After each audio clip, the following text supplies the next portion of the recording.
Hi hello welcome back. ഇന്ന് വന്നിട്ടുള്ളത് നല്ല ടേസ്റ്റി ആയിട്ടുള്ള ഒരു നാടൻ 4 മണി പലഹാരത്തിൻ്റെ റെസിപ്പിയുമായിട്ടാണ്. വളരെ പെട്ടെന്ന് ഉണ്ടാക്കാൻ പറ്റുന്ന നല്ല ടേസ്റ്റി ആയിട്ടുള്ളതും നല്ല ഹെൽത്തി ആയിട്ടുള്ള ഒരു പലഹാരമാണ്. നല്ല പഞ്ഞി പോലെ സോഫ്റ്റ് ആയിട്ടുള്ള ഒരു പലഹാരമാണ്. കുട്ടികൾക്കും വലിയവർക്കൊക്കെ ഒരുപോലെ ഇഷ്ടപ്പെടുന്ന നല്ലൊരു ടേസ്റ്റി ആയിട്ടുള്ള ഒരു പലഹാരമാണ്.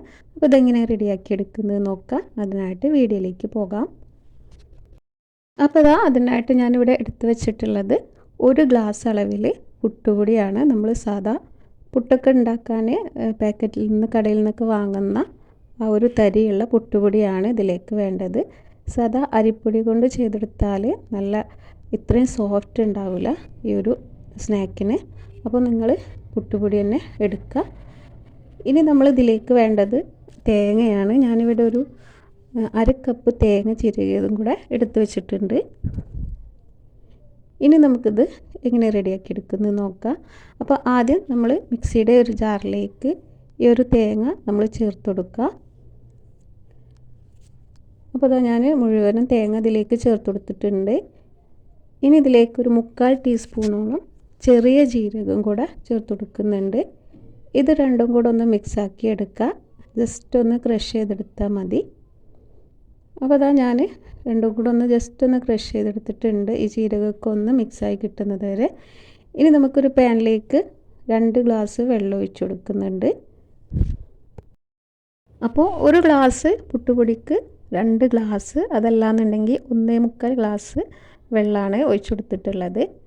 ഇനി ഇതിലേക്ക് ആവശ്യത്തിന് ഉപ്പ് ചേർത്ത് കൊടുക്കുക. അപ്പോൾ കുറച്ച് ചേർത്താൽ മതി, വേണമെന്നുണ്ടെങ്കിൽ പിന്നീട് ചേർത്ത് കൊടുക്കുക. അതുപോലെ തന്നെ ഈ സമയത്ത് വേണമെന്നുണ്ടെങ്കിൽ നിങ്ങൾക്ക് 2 ടേബിൾ സ്പൂണോളം പഞ്ചസാരയും കൂടെ ചേർത്ത് കൊടുക്കുക. ഇനി ഇതിലേക്ക് ഒരു 3/4 ടീസ്പൂണോളം നെയ്യ് ചേർത്ത് കൊടുക്കുക. നെയ്യും കൂടെ ചേർത്ത് കൊടുത്താൽ നല്ല സോഫ്റ്റും ഉണ്ടാവും ഈ ഒരു പലഹാരത്തിന്. ഇനി നമ്മൾ ഇതിലേക്ക് നമ്മൾ നേരത്തെ മിക്സാക്കി വെച്ചിട്ടുള്ള ജീരകവും തേങ്ങയും കൂടെ ഒന്ന് ഇട്ട് കൊടുക്കുന്നുണ്ട്. അത് മുഴുവനായിട്ടും ഇട്ട് കൊടുക്കുക. അപ്പോൾ നമ്മൾ അത് മുഴുവനും ചേർത്ത് കൊടുത്തിട്ടുണ്ട്. എന്നിട്ട് ഇതുപോലെ ഒന്ന് തിളപ്പിച്ചെടുക്കുക. നന്നായിട്ട് തന്നെ മിക്സാക്കി എടുക്കുക. ഈ തേങ്ങയും ജീരകമൊക്കെ ഒന്ന് വെള്ളത്തിൽ നന്നായിട്ടൊന്ന് ഇളക്കി കൊടുത്തതിന് ശേഷം ഏറ്റവും ലോ ഫ്ലെയിമിലാക്കിയിട്ട് തീ കുറച്ച് വെക്കുക. അതിന് ശേഷം നമ്മൾ നേരത്തെ എടുത്ത് വെച്ചിട്ടുള്ള 1 ഗ്ലാസ് പുട്ടുപൊടി ഇതിലേക്ക് കുറേശ്ശെയായിട്ട് ചേർത്ത് കൊടുക്കുക. അപ്പോൾ നന്നായിട്ട് തീ കുറച്ച് വെച്ചതിന് ശേഷം മാത്രം നമ്മൾ ഈ ഒരു പുട്ടുപൊടി ചേർത്തിട്ട് വേവിച്ചെടുക്കുക. അതല്ലാന്നുണ്ടെങ്കിൽ പെട്ടെന്ന് തന്നെ വെള്ളമൊക്കെ വാറ്റിയിട്ട് എല്ലാ ഭാഗവും ഒരുപോലെ വെന്ത് കിട്ടില്ല. അപ്പോൾ നന്നായിട്ട് മിക്സാക്കി വെള്ളം എല്ലാ ഭാഗത്തേക്ക് ഇറങ്ങി കിട്ടുന്ന രീതിയിൽ ഇളക്കിയിട്ട് മിക്സാക്കി വേവിച്ചെടുക്കണം. അപ്പോൾ നമ്മളിതാ ഏറ്റവും ലോ ഫ്ലെയിമിലിട്ടിട്ട് ഇളക്കി നന്നായിട്ട് തന്നെ മിക്സാക്കി വേവിച്ചെടുക്കുന്നുണ്ട്.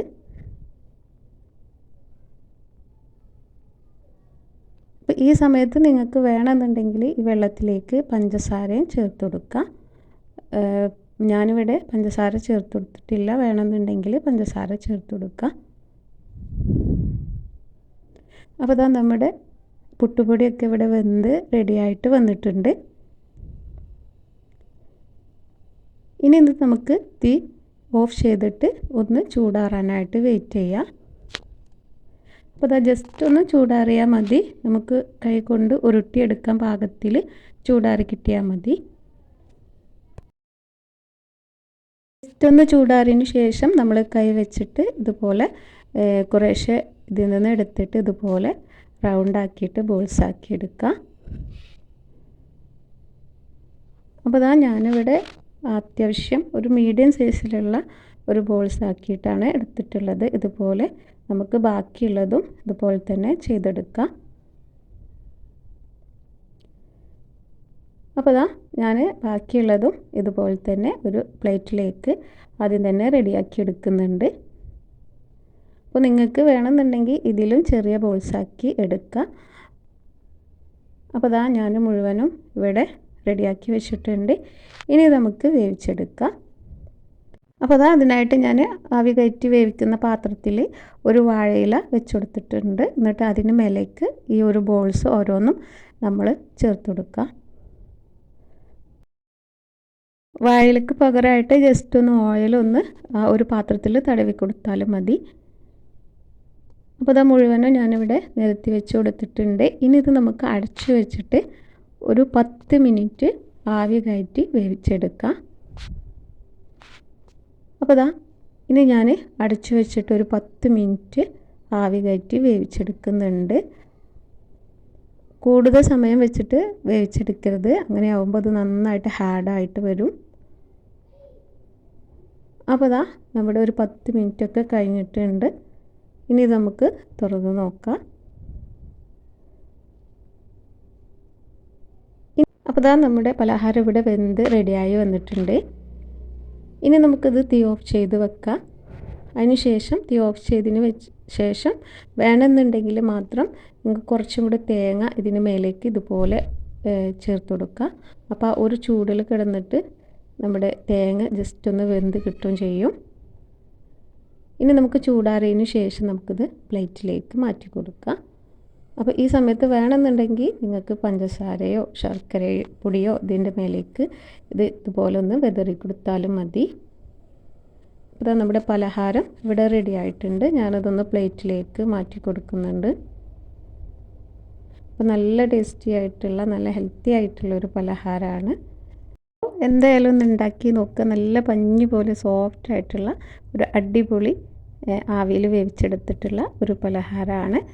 ഇനിയിപ്പോൾ നിങ്ങൾക്ക് കുട്ടികൾക്കൊക്കെ വേണമെന്നുണ്ടെങ്കിൽ ഇതിൻ്റെ മേലെ കൂടെ പഞ്ചസാരയോ ശർക്കര പൊടിയൊക്കെ ഒന്ന് വെതറിയിട്ട് അങ്ങനെ കഴിച്ചാലും നല്ല ടേസ്റ്റാണ്.